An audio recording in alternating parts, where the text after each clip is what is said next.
এটা ইউনিটতো এজন নাৰ্ছ কৰ্তব্যৰত ৰখাটোতো হেৰি নহয় আৰু নাৰাখে, উচিতো নহয় আৰু নাৰাখে মোৰ মতে। আছিলে কিন্তু এতিয়া অকল তাইকে মানে এতিয়া ধৰাটো আমি অলপ সন্দেহ হৈছে, কাৰণ কাকো আমি দুখ দিবলৈ নাযাওঁ, কিন্তু তাইকে অকল ধৰিবলগীয়া হৈছে।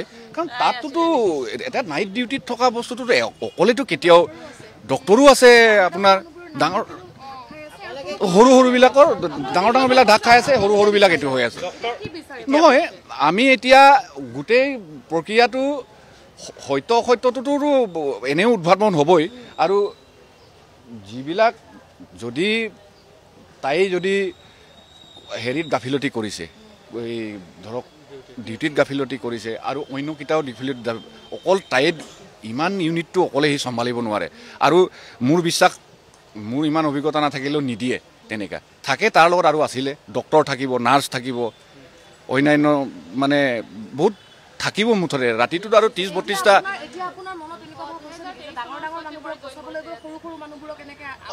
মানে তেনেকেই লাগিছে বস্তুটো। এই যিটো আপোনালোকৰ থ্ৰুদি যিবিলাক আমি বাতৰিবিলাক পাইছোঁ, সেইমতেতো তাই দুখীয়া হোৱাৰ কাৰণে তাইকতো তাৰ মাক বাপেকে একো কৰিব নোৱাৰে, কোনো এনেকৈ হাত দীঘল মানুহ নহয়।